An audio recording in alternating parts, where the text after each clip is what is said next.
Hey everybody, Matt here from Red Wings Rant. This is season 2, episode 6. Here we go. All right, just to start things off, give you a little rundown of what we're doing. You guys know the drill.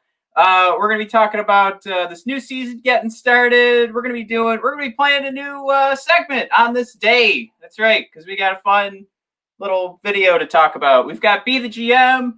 Mike's got some Who's That Pokemon coming up. We're going to get you guys primed for what's going on with the World Juniors and which games to pay attention to over the next week. That and so much more. But before we get rolling here, we do have, you know what? Hockey Podcast Network listeners and podcasters, when you have your ad on time, it makes it to the stream. So congratulations, Europuck Podcast, for doing a good job of knowing that you have your ad due this week and you had it done. So good on you guys. So here it is. Make sure you check out Europuck Podcast. Remember, we had them on a few months ago. So this is the show that I'm subscribed to on YouTube. Check it out. But here's a quick clip.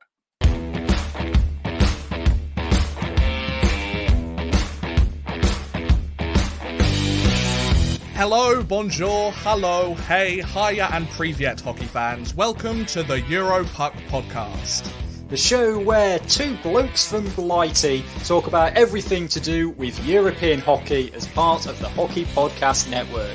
From the Russian KHL to the Swedish Hockey League, the Finnish Liga to the Swiss National League, the British Elite League to the Alps Hockey League, we talk about anything and everything European hockey.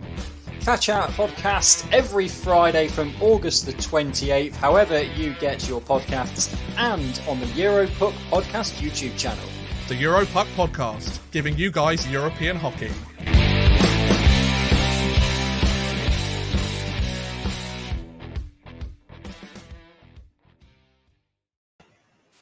All right. Yeah, it's good to see Nigel McGuinness is getting into the hockey game too. I couldn't be. It's a quick little joke out there for all you wrestling fans. Mike, how are you doing? Looks like you're ready for wrestling. You got your WWE Detroit Red Wings T-shirt that we got on the night that started the woos, that the infamous woos at Little Caesars Arena that everybody hates. All started WWE night at for the Red Wings. Big night for us. We met Darren McCarty, right? Didn't we? Yep. We got to meet Sir Darren himself. We got a free contact tie out of that. Of course, he was knighted after the turtle incident, so that was you couldn't do anything but go ahead, continue. Was he knighted by Cheech and Chong? What knighthood is he part of? The Green Brigade? I just know. Doug Benson, Cheech and Chong. Matt Riddle was there. I know he was at the ceremony. I don't think he was. Yeah. It was really nice to meet Darren. I don't know if he's gonna remember that night. But he was feeling good. I think we both picked up on that. He was having a good night. But yeah, these were really nice. Got little Red Wings shirts here, WWE on them. Not quite as nice as the Red Wings Rant red heathered sweatshirt. No, I mean a lot of shirts kind of hang their head in shame compared to that one. It's pretty nice. Of course, if you want to be a part of this awesome sweatshirt game, you can go to bodpodcast.com or brothersofdiscussion.com. It's on the homepage. Just click shop. You'll see everything. Brothers of Discussion as well as Red Wings Rant. There's a really cool, I wish I had it right now to show off, Red Wings Rant mug that's on the way for me, because I said, why don't I have the Red Wings Rant mug, because we record this show in the morning. I should get the Red Wings Rant beer glass, the Red Wings Rant mug, have my coffee and my beer ready to go every Sunday morning at 9, as we do, as normal people do on a Sunday morning. Yeah. Maybe if you live in Buffalo and you're getting ready for a Bills game, you do that. But we're on that train as well. That's right. Yeah. Bills Mafia. Do they still slamming each other through tables, even though there's no... I don't know if they're still doing that, but just you saying that made me... I forgot that there's people who get excited on Sundays to watch their local football team. I forgot that there's a thing where, it's Sunday's a treat Instead, we just find something. We start quilting from 1 to 4 p.m. every afternoon on Sundays. Yeah, we can dive into it, Matt. Yeah, let's jump into this the first little section here. Breaking news: the Ents have spoken. All right, we've decided there's a season. Wait, that's not on my list. That's not first. We've decided there's a season. Wait, there's more breaking news, Matt? There's no breaking news, Mike. We're getting everybody primed and juiced and ready. And we get them ready for the season by playing our new segment of On This Day. Of course, Dylan Larkin scoring his 12th of the season on December 20th, 2015. As the way I put it, Big D scored his 12th of the season after creating his own offensive zone possession. Look at that. Creates the offensive zone possession, creates the turnover, gets in front of the net. Look at him skating to the front of the net right there. Beautiful. And of course, Mike, you got to give the C, hashtag give the C to Big D. I don't know if there's any better way to put that. I think there's a lot of hashtags out there for Larkin, but giving the C to Big D is really the only way I want to know. Yeah, he hasn't gotten the C yet, but I like that video because he did get a big puss right on the ice. There you go. What? Octopus. There's a picture of a puss on it. Yeah. Okay. I don't know. Yeah. I'm glad I said clarified. Yeah, the clarification was. we needed that. There was a lucky fan sliding across the ice on that one. There was a there's a squid. But yeah, Matt, I didn't know if we're going to talk about the NHL. No, I'm just going to keep watching this video because it's beautiful. It's the day of old when you could trust Mr. Datsuk and Mr. Zetterberg to give you a good night's sleep because the Red Wings had a winning record, and of course Dylan was added to that mix. It was a beautiful time. All right, yeah, you're right. We should. Well, we talked about winning records. Right. Matt, I don't know if we're going to have that this season. The Ents have spoken. What? The Ents have spoken. The NHL overlords have decided there's going to be a season. My God, we've finally crossed that threshold, Matt. It's going to be a 56 gamer. And we talked about getting some divisional realignments. Obviously, all of Canada gets to hang out with each other. I don't think there's any qualms with that. Matt, qualms? Single qualm?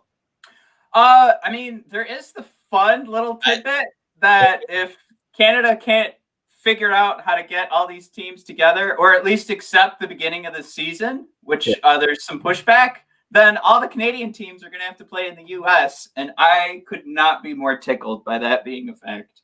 I think that would be hilarious. That somewhere Gary Bettman is, Mr. Burnsing and excellent, and then we're going to move these guys. Yeah, because it happened like in the NBA. Toronto had to go play in Florida. Mm-hmm. God, was it in baseball they had to go play in Buffalo, New York? I want to say something like that.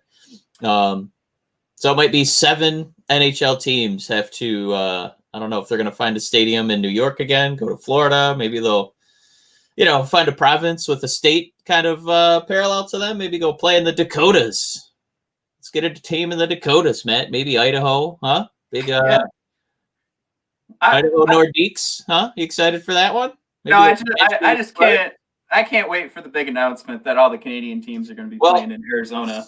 Like with the divisional realignment, a couple of sports have talked about why do we do this like conference seeding, right, when it's playoff time? Why don't we just have 1 to 16, 2 fight 15, and down the line?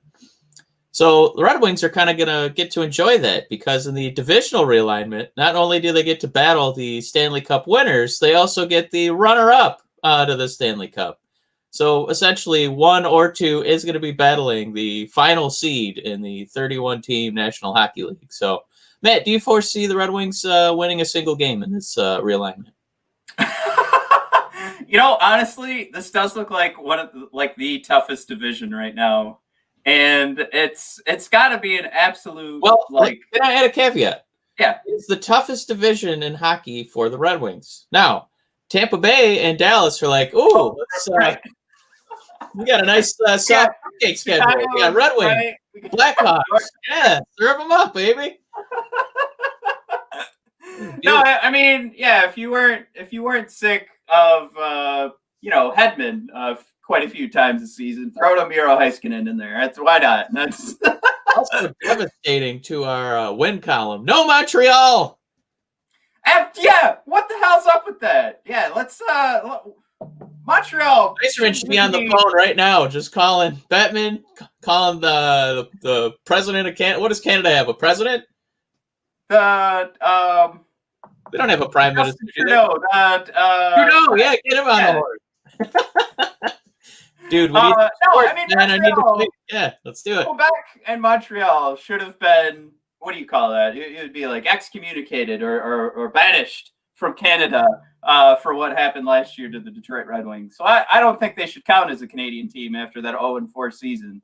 I think it makes sense that they should be the ones that have to struggle. That's your punishment. You lose to the worst team. I think the worst team. Remember the Lions and the Cowboys when they both sucked? They would always play each other and they'd be 0-9. Yeah, like in the mid 2000s. Yeah, yeah. That should keep happening. All right. I'm sure Canadians fans don't agree with that. We made it to the bubble teams. All right. So Mike, the last big fuck you to the non-bubble teams after losing out on Lafreniere and not being able to play since March, not even giving them like an exhibition little, yeah, you guys can play each other for a couple weeks. Come on into the bubble. Why not? Make your own bubble. Nope. They've already pushed back the starting date for those non-bubble teams. It was supposed to be the 28th. Literally, not even a sneeze later was it switched to the 31st.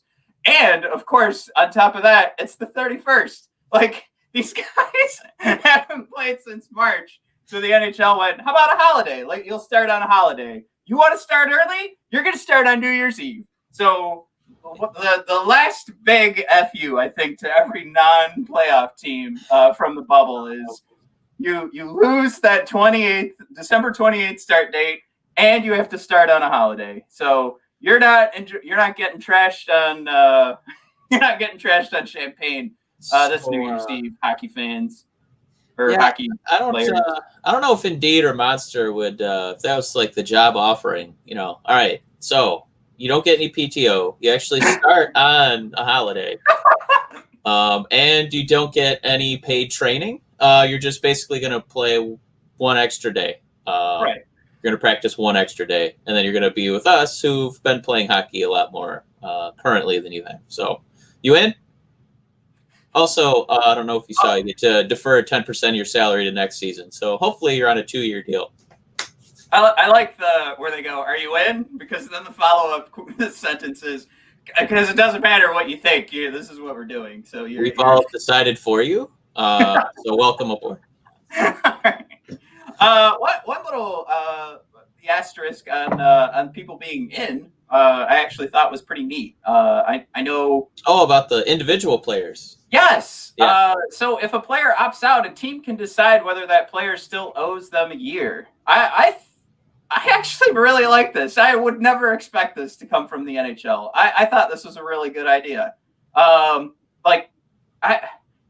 guess it would kind of suck for the player, but ultimately, you're paying them for a year of service. So if they choose not to play, you didn't sign them to just have them as a part of your roster. Right. the DNP list. I'm on the booster team. I'm just out there handing out flyers. Right. Saying, you got a big hockey game. You don't want to miss it. So kind of like what we do for. Yeah, this is one of those things where I would totally expect the NHL not even to address it. So I actually think this is kind of neat. And when I read it in the description of what's going on with this upcoming season, I don't want to say like I was floored or anything. I think I was just kind of like, all right, they're actually putting some thought into this. But the other thought that made me laugh was that this season, Mike, cannot go past July 23rd. Yeah, because the Olympics start. Oh no! The fear of running into, look, there's a sport that people are actually going to watch. We can't go.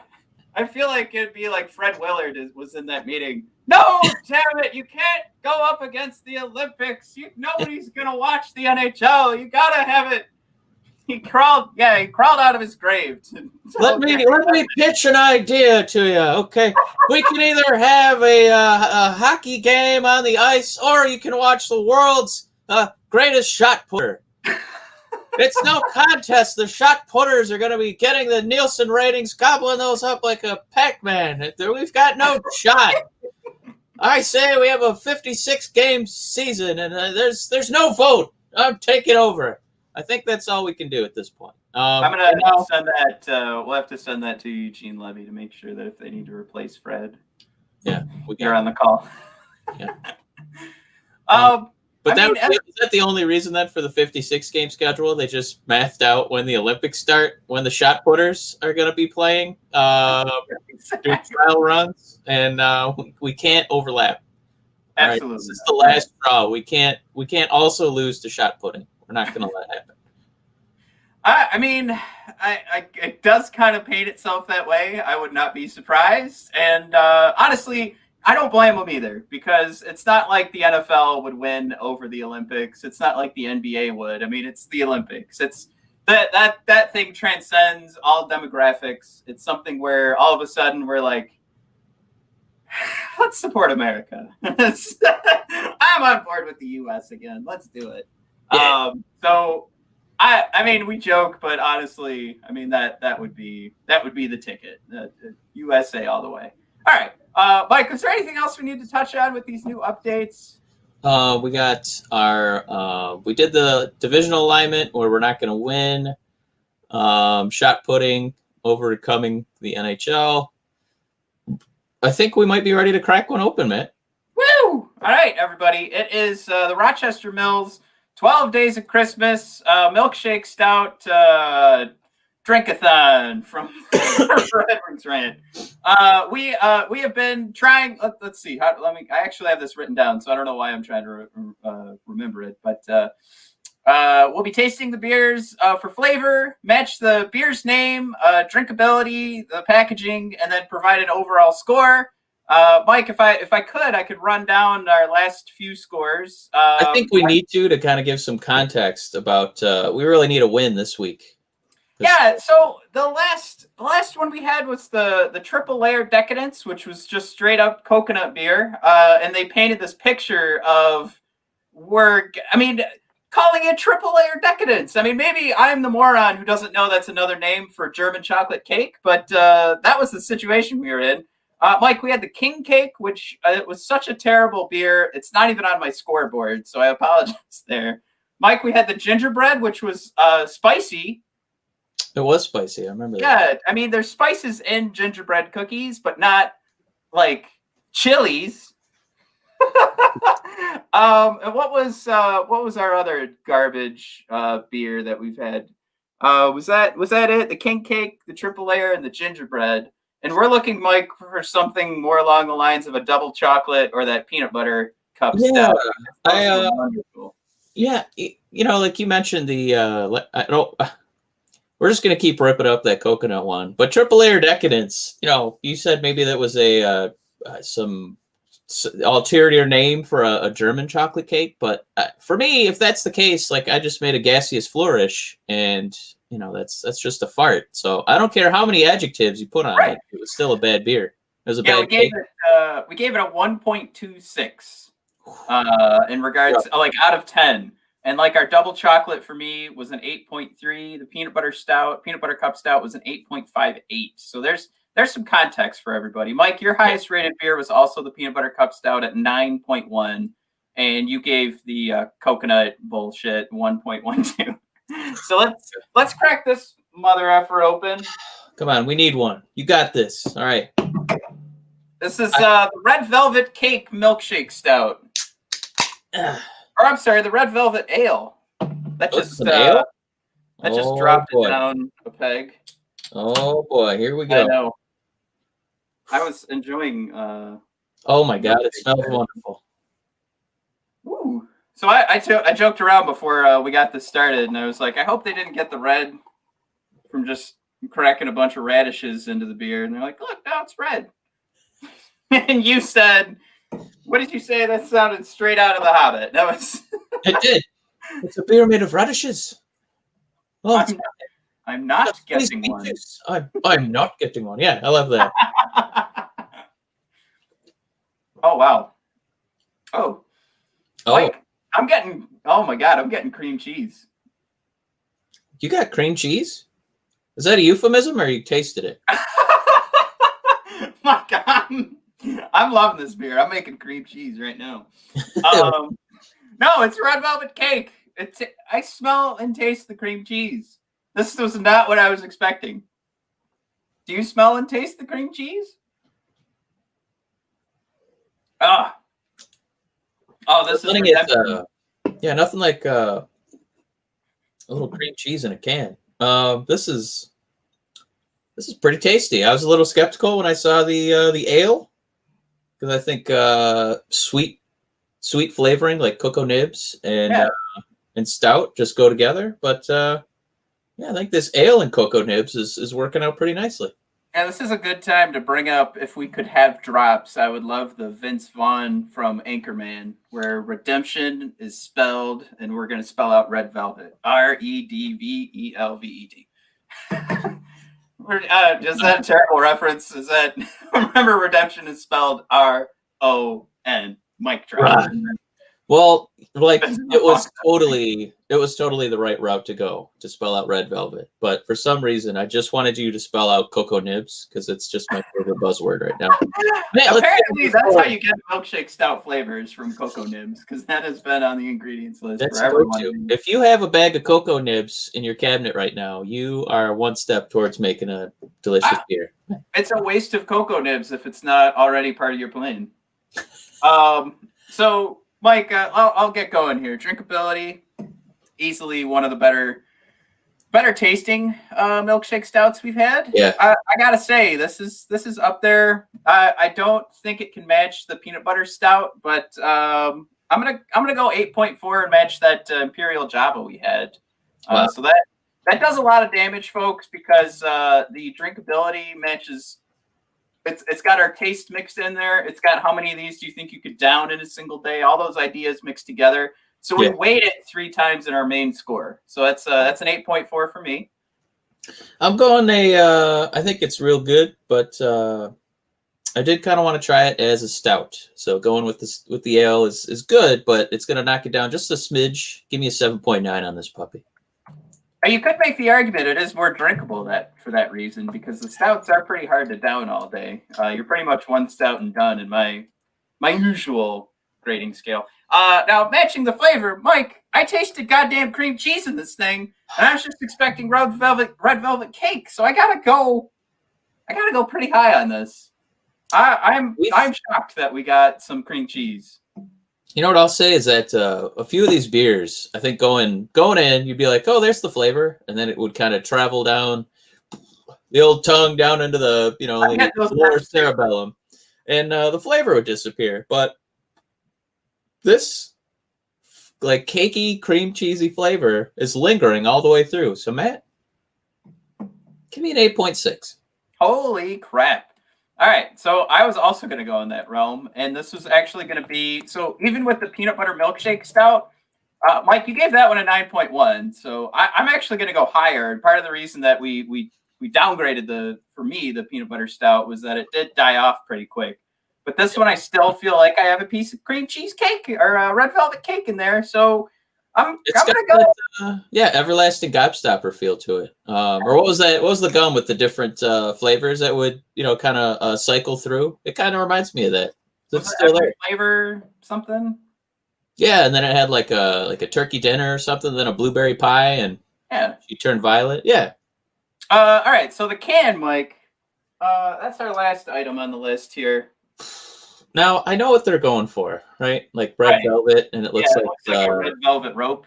Yeah, and it kind of reminds me of the, because this is a Red Wings show, the Redford Theater in Michigan. It shows old-timey movies around Christmas time. You used to be able to go to the movies, remember that?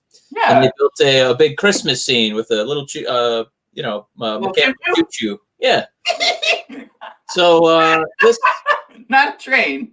No, clarification. It's a choo-choo. This reminds me of the Redford Theater for some reason, this cover, but it does not remind me of a delicious piece of red velvet cake. Absolutely. So give me a 6.9. It's a funny number, and it's not quite, I would probably buy this because I'm like, oh, that beer is probably really soft. Maybe it tastes like popcorn. But it's just not the right image. It's a great image, not the image I want. I wanted a delicious, sexy piece of buttercream, cream cheese frosting. That's what I want. Yeah.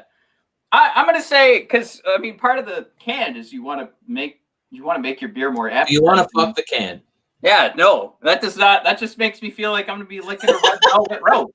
So It is vaguely sexual, I think. I'm gonna give it a 1.5. Kind of opening of the curtain, it's. What did you give it? You gave it a 6.1 or 6.9? I gave it a 6.9. Yeah, because it looks a little like the velvet, being parted, if you will.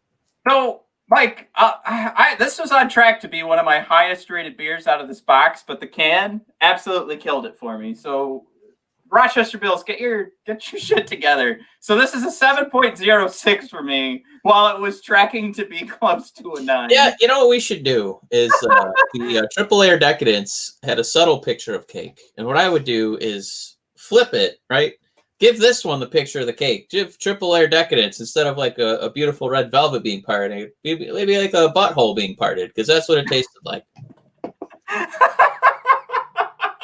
All right. I think somebody bent over in front of a camera, just spreading their butt cheeks, and that would be the Triple Air Decadence. Mike, this is as good a time as any. Well, let's wrap up this because. And you know what? I will argue that the score would have went up because I would have been like, "This does taste like ass," and then I would have gave it a 10. matching the can. Yeah. Now, Mike, if you're doing that, you want to make sure that you've got a nice, clean butthole that you're getting a picture of. And the only way to get that picture of a clean butthole is to chop up all those hairs, get everything chopped up down there with the lawnmower 3.0 from Manscaped.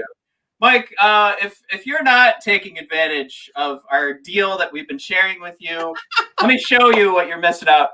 Let me tell you what you're missing out on. Oh, don't show us. Yeah. All right. Turn the camera down. All right. Oh boy, here we go. This is where we get fired. Mike, I put patios together. I'm light and airy and more aerodynamic now. You never look quicker. Look at that. Look at me go. Look how fast I am. Look at that cone time. Look at him. He's flying. My shuttle has been. He literally NFL level. Matt shaved 2 seconds off his cone time. Literally. Yeah. That's what we're talking about. We want you to clean up that area where the twig and berries. Mike, what did you say you had instead of a twig and berries? I can't remember, but yeah, it was 2 bulbs and an ornament, I think was. Very nice. That sounds like 3 ornaments. Those are all one non-bulb. We'll go with that. you 2 bulbs and a strand of lights. Oh man, German pickle that goes up on German Christmas trees. The pickle. Anyways, we actually have one of those. Oh, yeah. You do? Nice. Mike, if you're not using the right tools, you could be risking a hair getting in there. And as we like to say, avoid the tickle from that one hair. Avoid the tickle. Shave your pickle. Lawnmower 3.0. This has been going on long enough. We've got the 7,000 RPM motor. Mike, you've got the LED light to shine where the sun don't shine, so you don't miss that one little hair. Clean it all up down there. Don't miss the hair. Shave your pickle and avoid the tickle. How many more rhymes can we make up for this company? We are copywriting fiends. But yep. Don't get Nick, shave your dick. There you go.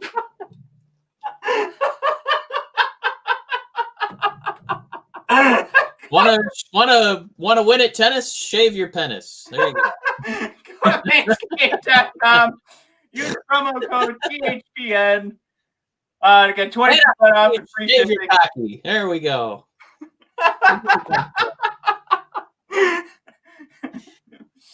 When it's 6 o'clock, shave your cock. All right. Because it's 6 in the morning. I don't know. That was terrible. All right. Delete that one from your memory, but go to manscaped.com, use promo code THPN to get 20% off and free shipping. We love the product. We love the underwear that you can get in their package. So I will say that leather carrying case is the nicest thing I own. Do you try and fit all of your office supplies and your well, I guess you're not going to work right now, but when you were going to work, I still put like my computer mouse in there and I bring it to and fro. just holding it. All right, everybody. If you want to get that neat little mouse carrying kit, go to manscaped.com. Use promo code THPN. Get 20% off and free shipping. All right. Moving on. Happy house, shave that mouse. All right, here we go. Nice. Jesus, Yeah, we're back. Friends. All right. What else do we have, Mike? We have a Be the GM that we could finally discuss. We brought it up on our last episode. Yeah. Let's remind the good folks at home. Mike, Be the GM this week. What's the lowest position in the standings? And again, at the time, I was assuming that the top 16 teams would make the playoffs. And I know it's broken up now where we're getting chunks of teams from each new division. So it's still top 16 teams. You get the idea. What's the lowest position in the standings you would allow the Red Wings to be buyers at the trade deadline? Mike, you could pick 1 to 6, 7 to 12, 13 to bubble. So you're just kind of like out of the 16 and kind of close on the periphery. And then there's never, of course, because you hate joy. Mike, the winner this week is 7 to 12. So people want a little bit of buffer before they're willing to have the Red Wings get rid of first-round picks so that we can try and win a cup this year. That is incredible to me because, Mike, out of the 17% of the people that picked never because I hate joy, I am one of them. I picked never because I hate joy. I would just say, you know what? We've made it to this point. Let's see what happens. Let's roll the dice with this team. I mean, if we're at that point, our goaltending is probably off the charts. Bobby Ryan's turned into something spectacular. Maybe Zadina's really panned out. Mantha plays a whole season. He doesn't even have to worry about playing a whole season. You just got to get through 56 games this time. Maybe, I mean, that's it. That's where it all shakes out. We've done enough upgrades on the defense. Like we talked to Jay Fresh Hockey last week, and his comments were you picked up the defensive defensemen. They were bargain bin defensemen, but it's something where they're low risk, but they could pay off immensely, and that could be the situation we painted for us. Like Grace comes in, puts up a great save percentage, and we play a tight, right out in front of the net defensive strategy. That's where all the focus is, and then we just need to hope for a couple of bounces to go our way. And we're somewhere in that 7 to 12 range. Everybody is ready to go and sell some of our assets to make this a playoff team. But I still say, if you're at that point, if you like the thing would be for me, you made the moves in free agency, right? That's where you did your trade deadline move. And this is such a short little dinky season. I don't want to spend assets to win a cup this year. It feels like it's fake. So to me, all that wrapped together, maybe some people are rolling their eyes and going, no, if you have a chance to win a cup, go win the cup. But there's so many things going our way for the future. I mean, we could even just bring back Lucas Raymond because that SHL season will be over. Throw in Luke. That's our trade deadline acquisition. Tell him come on down and you're going into the NHL playoffs. That's how I would do it. I mean, last week we had the coconut beer. We had the. Oh my God. And last season the Red Wings had their coconut beer. So I mean, we had the worst thing possible, and now this season it's just going to look like an improvement. If guys just stay marginally healthy, we just get DeKaiser to play. We just need you. How about 40 games? It's 40 out of 56. It's pretty good, my man. Merrill and Stetcher. A couple defensive defensemen. Just stay marginally healthy. Don't let pucks go in. And Matt, it's not Jimmy Howard at the end of his career. Everybody has, a rough end of the career. That's why it's the end of the career. So Grice is, an upgrade there. So all you're telling me is, okay, some healthier defensemen, some more defensive defensemen, and we're going to do a goalie upgrade. Matt, it looks not like a playoff team, right? But inspiring. So I really admire our people who voted, who came in, and they were very pragmatic. Saying that 1 to 6, okay, that's just the top. That's obviously you're going to be buyers there. Well, I'll go a little bit lower. So 7-12. Man, I'm going to go with the people on this one. I think that's a good spot to be. My second choice would be Because I Hate Joy. Never. If only because, we need to still win that lottery and get that 1 or 2 pick. But outside of the odds of that happening, because they are so slight, because it turns out we don't play in Los Angeles or New York, Matt, give me that 7-12 slot. Ooh, all right. That was a really good point, actually. They're never going to cheat to let us win the lottery. Only teams like New York. This was the year to do it. All right. What a shock. Yeah. I thought the original 6 thing, we tried waving that flag and nobody was buying it. So. Well, I mean, I will still say, I think, like, even if we were at that point, I would still just be waiting for the other shoe to drop. So that's where my never Because I Hate Joy lands. And the absolute last thing we would want is to see a losing streak. I mean, we go out 4 games in the first round. Somebody gets hurt the day after the trade deadline. Like, any of that stuff would just be so scary to me. And we know we don't have a roster right now that will stand the test of time. So that's where my I hate joy, and I apologize, ladies and gentlemen, for hating joy. But I don't know if the Red Wings were 13th. I don't know if that necessarily means they're sellers. I guess if it depends on the offer coming in, but it might just be, I don't know, stand pat.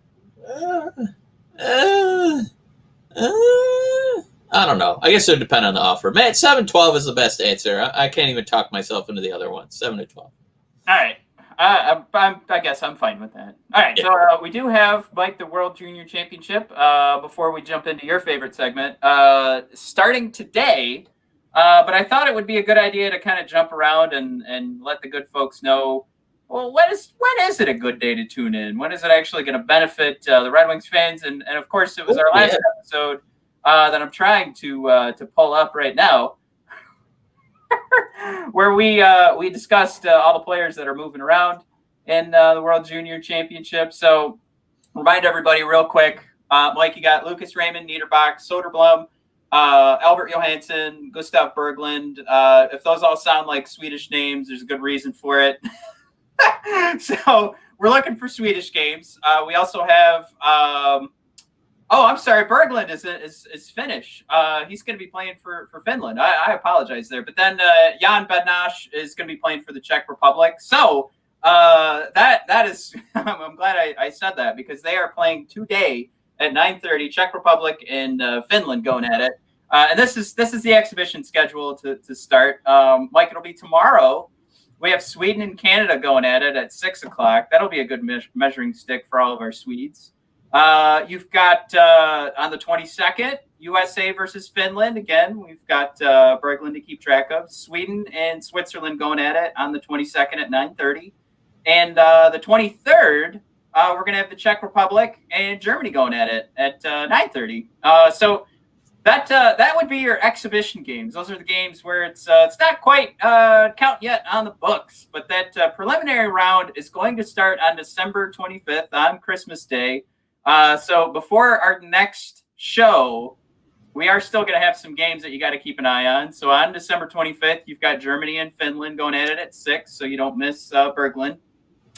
On the 26th, we'll have Sweden going up against the Czechs. So if Jan Bednář could get into the net, you'll have a lot of good reasons to watch that game. That'll be the 26th. Then I think the last game before we record again would be on the 27th, where you've got the Czechs and Russia going at it, and Finland and Switzerland going at it on December 27th. And then the medal rounds are I'm sorry, the medal rounds. No, not the medal rounds. Jesus, the qualifying rounds start after that. Jesus Christ. So I guess I deleted my notes here. That's why I'm screwing things up. But pretty much, like, I think if you're tuning in, you're gonna have a game to watch pretty much every day this week. Nothing there that you can just sort of write off for Red Wings fans, at least. Yeah, I mean, if you just needed a quick hit in the arm when you want to learn about those prospects, see what they actually bring to the table, and instead of reading a paragraph, I'd give these a watch. I'm pretty pumped to watch these guys. Yeah, we all know we have the time this year. There's no excuse. Yep. All right, Mike. Last segment of the show, everyone's favorite. Are you We ready, always Mike? save that for last. Man, it's another edition of starring head coach Jeff Blashill. What I do? Cherry pick a quote from the beloved head coach of the Red Wings, and it's usually about a player. Matt, this week is no exception. It is about a player on the Red Wings. However, Matt, there's no news in 2020 yet. That won't be until we ruin the Red Wings active rosters New Year's Eve by making them go to work again. So what we did was go back in the time machine to 2019. Matt, roughly this time last year. Are you ready? I'm ready. All right. Hopefully you didn't scan through some articles, you cheating son of a gun. All right. So, Matt, get your mindset for last year, 12-20-ish, 2020. Now, Okay. head coach Jeff Blashill, he had some words. All right. He had them about a player.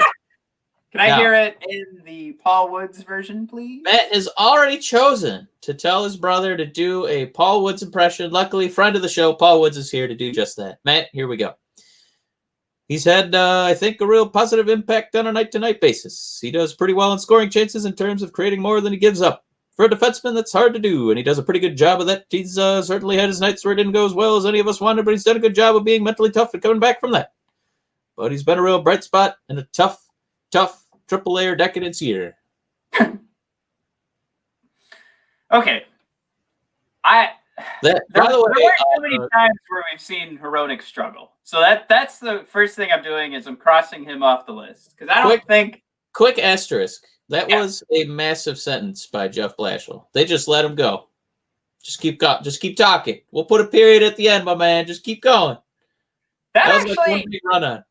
That's quite a hint there, because he could be so frazzled. He's talking about someone he needs to say something nice about because it's going in the paper, but he also wants to throw in some truth, right?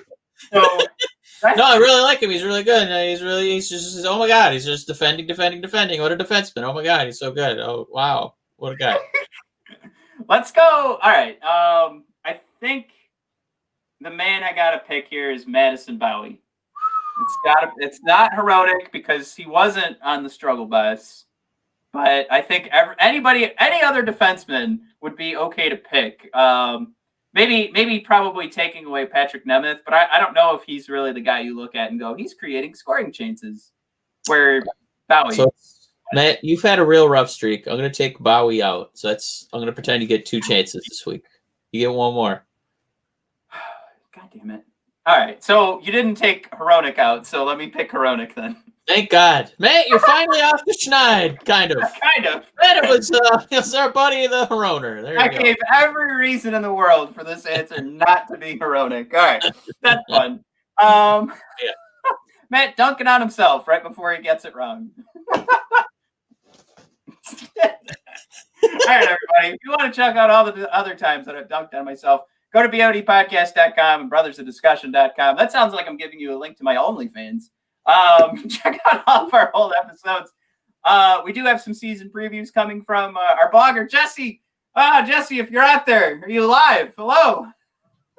But check that out, everybody. Hopefully he's getting that season preview ready to go before the holidays really rush in here. So you guys will have something to read while you're waiting for Christmas dinner to start. Because I think we're all going to have a very different Christmas compared to other years. So check that out. Again, bodpodcast.com, brothersofdiscussion.com. We're on Twitter at bodpodcast. We're on Instagram as the brothers_of_discussion. And Mike, we'll be, if you're watching right now, we'll be live tweeting WWE TLC tonight, which I think is going to be a great pay-per-view. So if you're wrestling fans, make sure you check out our show, The Brothers of Discussion, but also at BOD Podcast to follow along tonight to watch all that fun.